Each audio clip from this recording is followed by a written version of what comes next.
After the fire that destroyed my house, I should have felt relieved to be alive. But something was off. The pain of losing everything couldn't compare to the weight of suspicion that began to spread within my own family. Everyone around me, even my children, suggested I be institutionalized, as if my memory were failing, as if my pain were imagined. I was treated like I was crazy, dismissed and doubted, until I started investigating on my own. The fire wasn't an accident. And the truth my heart refused to accept, began to slowly reveal itself, like a nightmare unfolding before my eyes. I discovered that the betrayal came from where I least expected it, and in the end, I realized the greatest danger didn't come from the flames. It came from those I loved the most. Now, I need to find a way to make everyone face what happened, even if it means destroying what's left of our family. I always believed that, with time, people reveal themselves. Sometimes through subtle gestures. Other times through calculated silences. But I never imagined that, after 72 years, it would be fire that would reveal what blood insisted on hiding. What was left of my house, or rather, the house where I lived with my son Corbin, my daughter-in-law Deirdre, and my grandson Elliot, was ashes and twisted walls. A charred skeleton of memories that, until then, I believed still belonged to me. That night, I woke with a dry throat and an uneasiness I couldn't name. It wasn't thirst nor heat. It was as if something was wrong. My room was dark, stifling, the air too heavy to be natural. I sat up in bed and heard a faint creak, like wood giving way under the weight of an old secret. Then I felt it. I didn't hear an alarm, didn't see any lights, just the smell.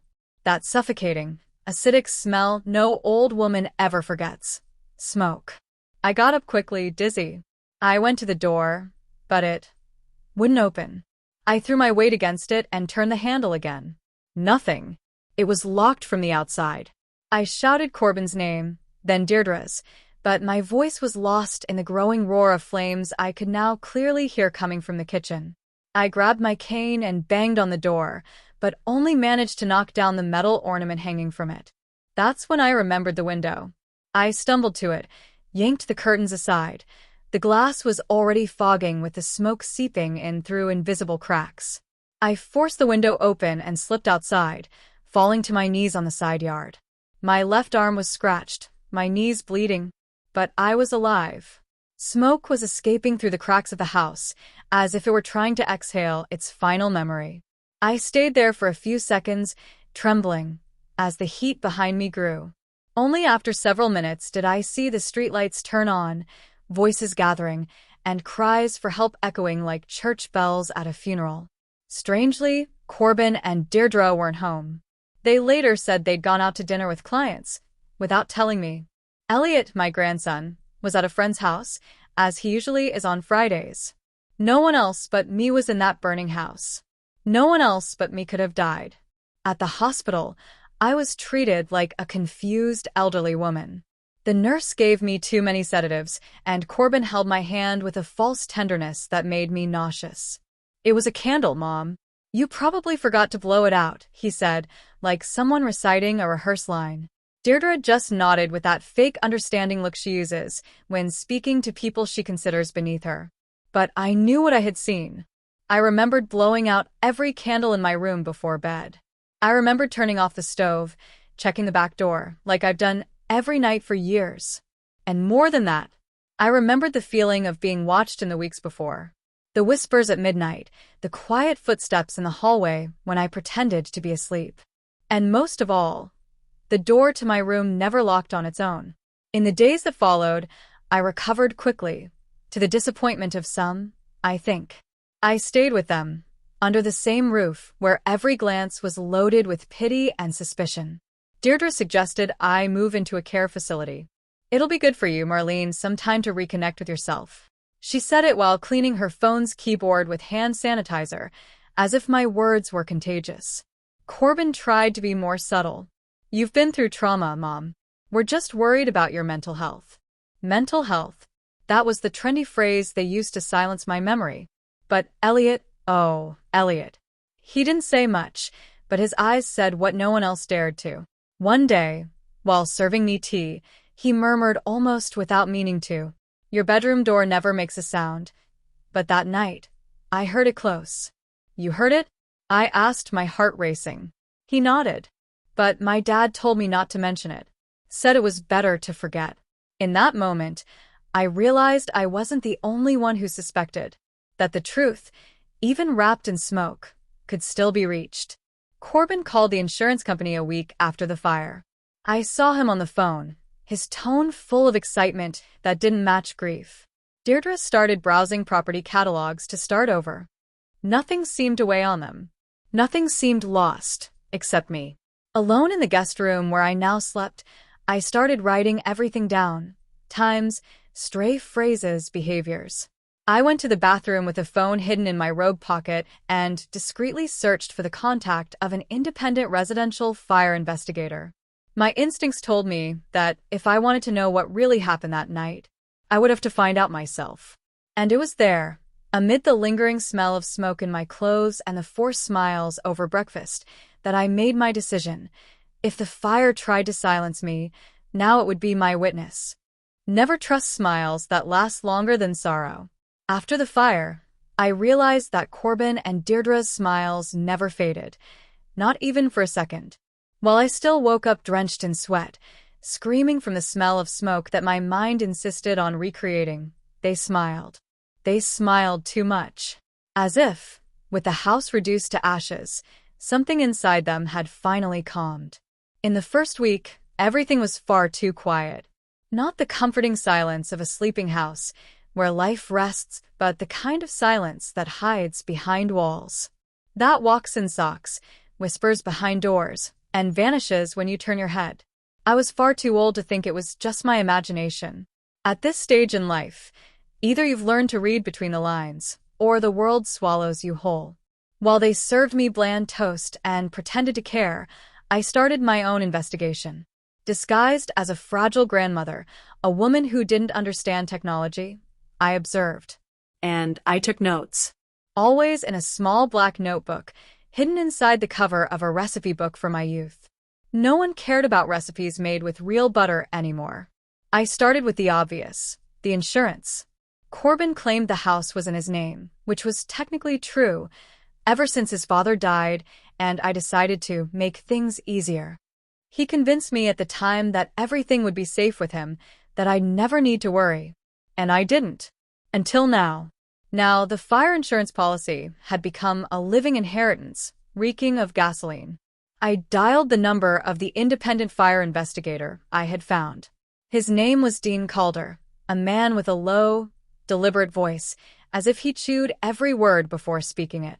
We arranged to meet at the neighborhood public library, far from the poison walls of Corbin's house. I wore my gray coat and took the bus alone, pretended I was visiting a church friend. No one suspected a thing. Dean listened silently, took notes, asked precise questions. When I told him the door was locked from the outside, he only raised his eyebrows. When I mentioned that Corbin and Deirdre were away on the exact night of the fire, he muttered a quiet, interesting. But when I said that Elliot had heard my bedroom door close that night, he finally looked me straight in the eye. I can request access to the fire department's report and visit the scene.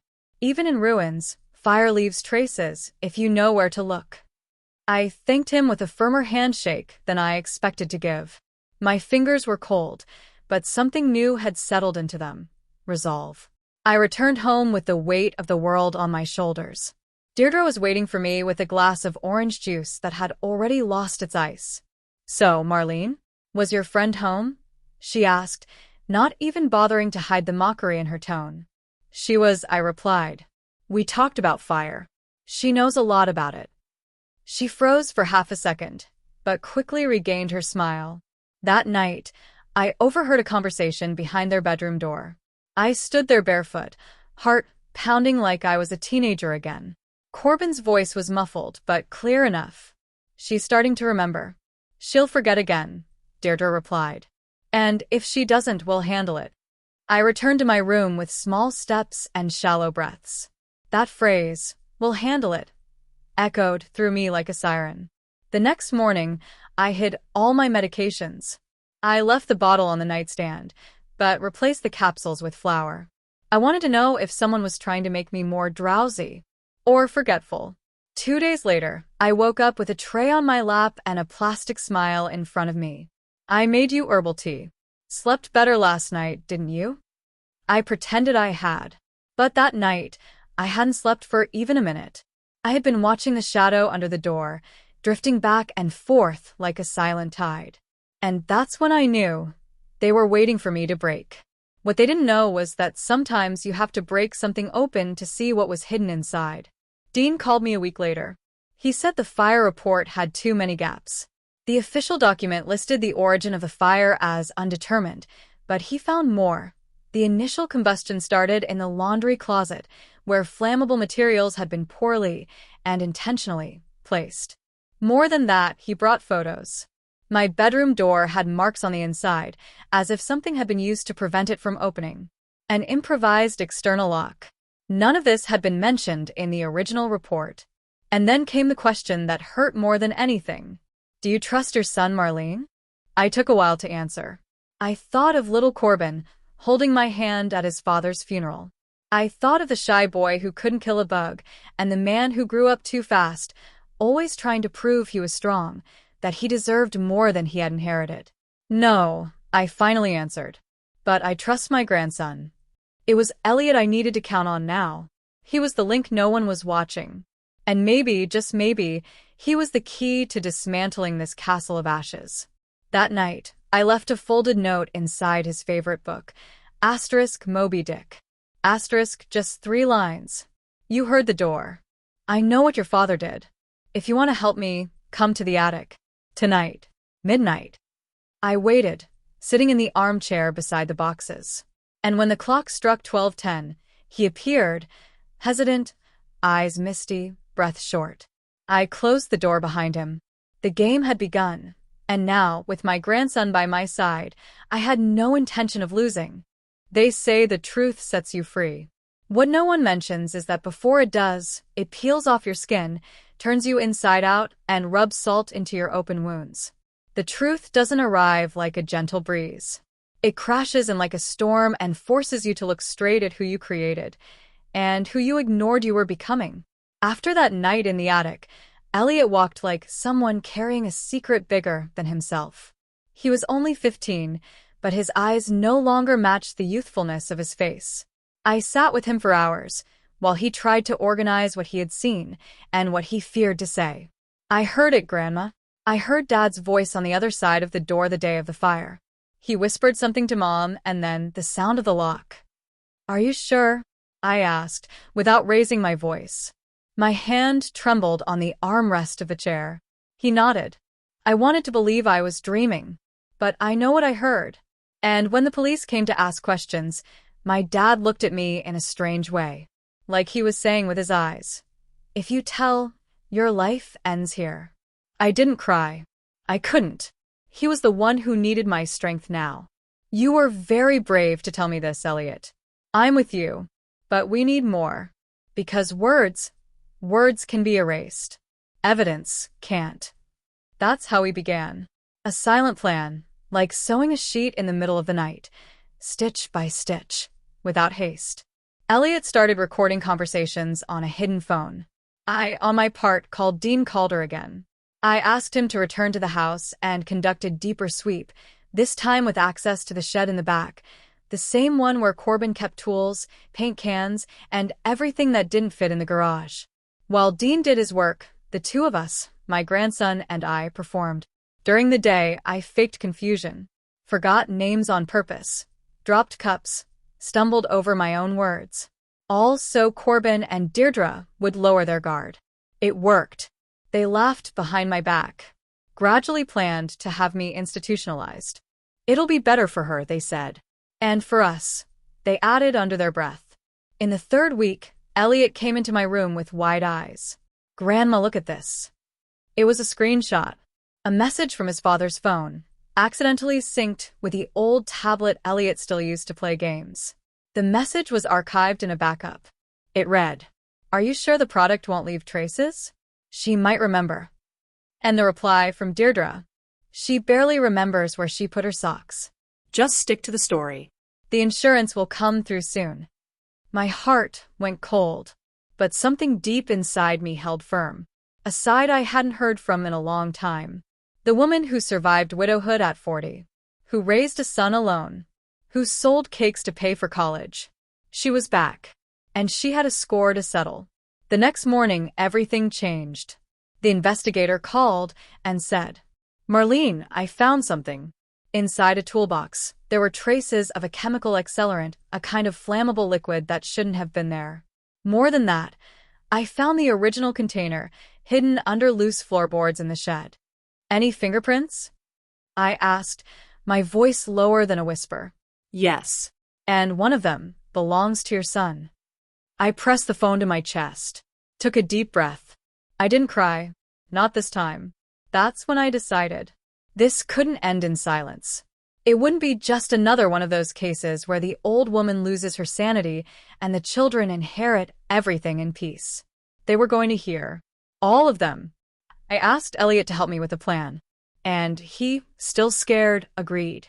On Sunday night, we gathered the family in the living room. "Let's have a reconciliation dinner," I suggested. And they came. Corbin wore a white shirt, as if for a funeral. Deirdre wore too much perfume. Her slightly raised eyebrow, suspicion wrapped in cheap makeup. "I'm glad you're getting better, Mom," said Corbin, serving me salad like he was son of the year. I waited until the main course. Until everyone was settled. "I'd like to say a few words," I announced, standing from my chair with the help of my cane. "Mom, you don't need to," Corbin started, but I raised my hand. Silence. In recent months, I've been treated like I'm crazy. Like a burden, a weight that drags around the house. But the truth is, even with age, I've always known when something was wrong. And I know what you did. Deirdre shifted in her seat. Corbin laughed, nervously. "Here comes the conspiracy theory." That's when I gave Elliot the signal. He connected the phone to the television. And one by one, the recording started to play. The saved messages. The investigators' evidence, projected on the screen, with dates, times, locations. And at the end, the photo of the shed. The container of the flammable product. The fingerprint. Corbin turned pale. Deirdre tried to laugh. This could have been planted. But no one laughed with her. Not even the other relatives. Because all it took was one look to know. I wasn't lying. You tried to burn me alive. And when that didn't work, you tried to slowly erase me. But you forgot one detail. I was made in fire. And the fire taught me how to survive. No one said another word. Corbin stood up, rage boiling on his face. But before he could say anything, Dean walked in through the kitchen door, with 2 officers. And everything went quiet. That night, Elliot and I slept in peace. When the front door closed behind Corbin, escorted by the police officers, the world didn't explode like I had imagined. There were no screams, no glass shattering, no kneeling confessions. Just silence. One of those silences that scream on the inside, as if everything around was holding its breath with me. Deirdre tried to follow him, but one of the officers stopped her. She would still be questioned as an accomplice. The other family members, once so eager to commit me, now lowered their eyes. Some were ashamed, others simply afraid to find themselves tangled in the mess. I stood there, my knees trembling. Not from physical weakness, but from a soul-deep exhaustion. I sat down slowly, and Elliot ran to me. His eyes were glassy, but steady. "It's over, Grandma." But I knew it wasn't over. The fire may have been extinguished with hoses and reports, but what it destroyed, that couldn't be rebuilt with water. In the days that followed, I was called to testify. I answered everything with the calm of someone who had spent too long being dismissed. Dean Calder came with me and assured that the evidence was irrefutable. Corbin had bought the combustion accelerant with his own credit card 2 weeks before the fire. Security cameras from the store showed him walking in wearing a cap and sunglasses. A rookie disguise. What hurt wasn't the crime. It was the coldness, the precision, the way he, my son, slept under the same roof as me while planning the exact moment to erase me from life, as if I were a burnt-out light bulb in a house for sale. Deirdre swore she only found out afterward that she got involved thinking it was just a simulation to claim insurance. But lies have a thin, trembling voice that can't carry weight when placed against proof. She was indicted for complicity and attempted fraud. And Elliot, my sweet grandson, he was called by the judge as a witness. He cried in court, spoke slowly, each word like stitching a wound. I wanted to protect him from all of it, but he looked at me before entering the courtroom and said, "You protected me my whole life, Grandma. Now it's my turn." When the hearing ended and the two were officially charged, I returned home. But that was no longer my home. The structure was still standing, but the walls seemed to whisper everything that had happened. It was like living inside a body that survived the attack but carries scars in every inch. I rearranged the furniture, painted the hallway, bought new curtains, not because I needed them, but because the old ones were soaked in memories. I got calls from neighbors. Some said, "I'm sorry I didn't believe you." Others just mumbled empty words, like they were checking off a social duty. I answered politely, but inside, I saw them as accomplices to the silence. Everyone had noticed how Corbin treated me like a burden. Everyone saw how the family joked about my memory, but no one said anything, and their silence burned almost as much as the actual fire. Weeks turned into months. Elliot moved into my house. He said he didn't want to go back to school, while his father's name echoed in the halls. I supported him. We found a remote education program, and every day he studied in the morning, and in the afternoon we walked to the park, a small routine of rebuilding. On one of those walks, he stopped near a tree and asked me, "Do you think he was always like that, Dad?" I took a while to respond, because part of me wanted to shout no. I wanted to say it was a mistake, an influence, a bad phase. But that would be a lie. And I had already lost too much to cling to illusions. I think he became that way. And I was so busy trying to keep everything going that I didn't see what he was turning into. And maybe I overlooked the signs because I believed a mother's love was enough to fix everything. Elliot held my hand. "But you did everything right. In the end, you saved us." I wanted to believe that. But the weight of guilt, even if small, followed me like a shadow. I remembered when Corbin was a child, his proud eyes showing me a crooked drawing, how he curled up on the couch when it rained and I covered him with my favorite shawl. Where exactly did I lose him? A few months later, I received a letter from the lawyer. Corbin wanted to see me. He asked to speak in person at the state penitentiary. I kept that letter in the drawer for a week. Read and reread it. Wrote replies and then tore them up. Until one day, between a cup of coffee and a quiet sunset, I decided to go. In the visiting room, he was thin, hair unkempt, beard growing out. But there was still a trace of the boy I raised. A remnant. He didn't say, "Mom." He just lowered his eyes and whispered, "Why did you come?" "Because I needed to see for myself. Needed to look at you and accept that the person I loved no longer exists. And that what's left can't hurt me anymore." He cried. But I didn't apologize. Nor did he. The silence between us was the unspoken end of everything. When I walked out, I took a deep breath. For the first time, the air felt light. Today, Elliot is painting again. He says he wants to become a psychologist. "I want to help people who go through trauma and no one believes them," he said. My heart almost stopped from the pride. As for me, I've started writing. Nothing professional. Just journals. Notes. Fragments of memory that refuse to be quiet. Because I discovered there are things only writing can heal, and others that it reveals. I learned that truth doesn't come to save. It comes to cleanse. To tear out what's rotted and make space for the new.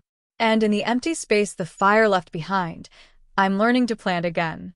Because even after the ashes, some roots still endure.